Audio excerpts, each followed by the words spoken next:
Welcome to a brief and fascinating history of our branch of the family. What's in a name? A rose by any other name would smell as sweet? Oh, wait a minute. In the family Hardaway, you'll find very few roses. These Texans were a mixed tribe of Scotch, Irish, English, and Cherokee. As to the origin of our English name, Hardaway, it may be a nautical expression like Mark Twain, Hardaway. Reputedly, their forebears include General Braxton Bragg, prominent Confederate general, and possibly a couple of horse thieves. In the 1920s, Grandpa Enoch Hardaway was a vegetarian, communist, and somewhat of a ne'er-do-well. My dad finally threw him out of the house for non-support. Dad quit school and took over support of a family of 6. Here, Grandma Irene, the real tyrant of the family, is shown holding one of 5 siblings. Now, it's time to meet dear old Dad, Frank Madison Hardaway. If he looks like a devil, it's because he was one. Besides tossing his old man out, later during the Depression, Pop's partner in a Chevy dealership stole the company funds and Dad beat him nearly to death. Years later, he was to become a tough labor leader and agitator. However, back in 1932 Texas, before the doo-doo hit the fan, he married my mom Connie, and 9 months to the day, on May 9th, 1933, little Richie was born. What a cute little thing. 4 years later, my little brother Bobby joined the family. In 1938, following Dad's aforementioned violence, though it was justified, it set the Breckenridge police hot on his trail. Dad escaped from Texas to Long Beach, California, and we followed by train. First, we lived with relatives, and Dad had an assortment of jobs. The 4 of us moved around Long Beach a lot, until Dad had this house built for $3,000. We lived there most of our childhood. In high school, the acting bug bit me, and I starred in the senior play. After graduation from Jordan High in 1951, I went on to Long Beach City College and studied communications, got my first FCC license. I wanted to be a disc jockey. During that time, I joined the Army Reserve and a sci-fi broadcast unit. Then it was off to active duty. Not in broadcasting, of course, but in supply. I was stationed at the Presidio in San Francisco during the winter months and moved on to Alaska during the summer. Our topographic survey battalion was surveying Alaska for radar installations. I was promoted to Task Force Alaska Supply Sergeant and kept our survey team supplied in the field with the help of the Air Force at Ladd Air Force Base. Out of the Army, I majored in TV production at UCLA and minored in French language, keep that in mind. My dramatic senior TV production won me a Best Director award. On graduation, I sent my dazzling UCLA resume to TV stations around the country. It was ignored, but it was the FCC license that got me my first TV job at KVIQ Channel 6 in Humboldt County, California. There I was transmitter attendant, announcer, general flunky, and kids personality Captain Humboldt. It was about this time I met a charming French rose, Marie-Christine Jeanne Delay. She was visiting relatives and attending Humboldt University to perfect her English and become an interpreter. My UCLA French minor certainly came in handy. Christine was not only 9 years younger, with a master's degree in physics and chemistry, she also had a more colorful family than mine. Our research turned up the Delay family crest. However, the meaning was lost in the dim shadows of the past. So let's begin the Delay history with Christine's grand-père, this dashing dude, Charles Delay. An introduction to the family is provided by a vintage photo of Christine's parents and grandparents, the Delay and Sautreau families.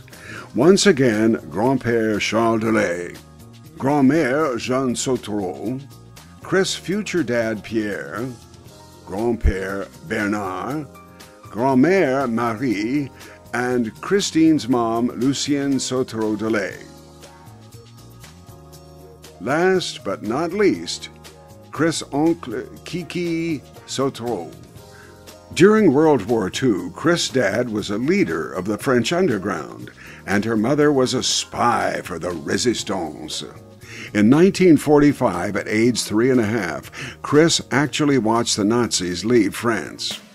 In addition to his heroic work during World War II, Papa Pierre was a mining engineer and surveyor in the Loire Valley, as well as vice mayor of Chris' hometown of Courcheverny. Christine's birthplace is surrounded by the famous Chateau of the Loire, Chaumont, Chenonceau, Blois, etc., about 100 miles south of Paris.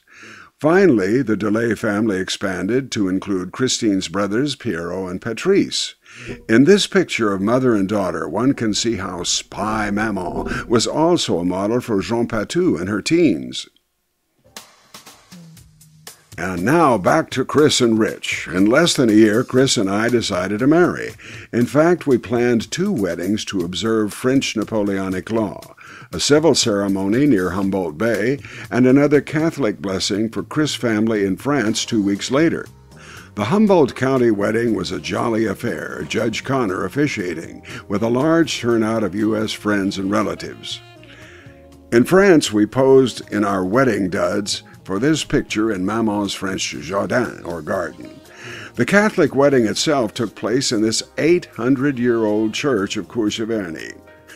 The comedy relief came when we exited the church to find the village had turned out to see the American TV star Pierre Delay's daughter had married, if they'd only known.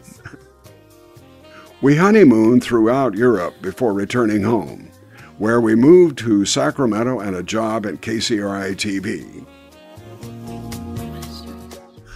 2 years later, daughter Frederica was born. She was such a cute little thing, look at that. 2 years following Frederica came Curtis, and the family was complete. As the children grew, we bought a house in East Sacramento. Christine went to work at Weinstock's as a manager of Sunrise Cosmetics Department. May Beauty also did some modeling for the store. Time marches on and life was good as the children grew into teenage.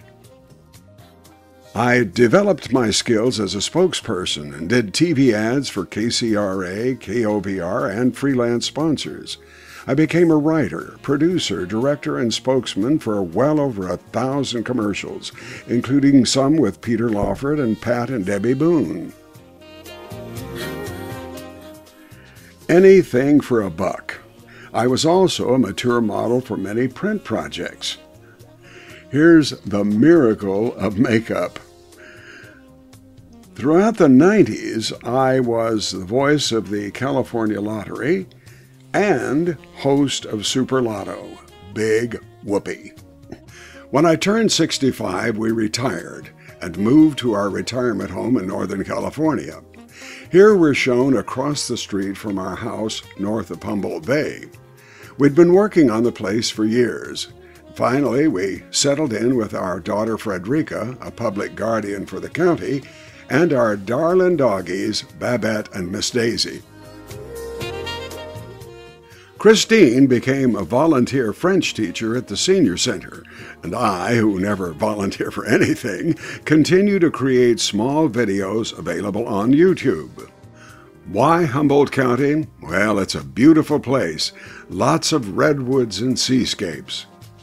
Finally, in 2007, son Curtis married Stephanie Texario and gave us Dante Anthony Hardaway, the heir apparent. A final look at the immediate family, and from the 1600s, another legend behind the name. Our Hardaways descended from a 6-year-old English orphan some sailors called Hardaway. Because of his difficult life? Who knows? Well, that's our story. Thanks for watching.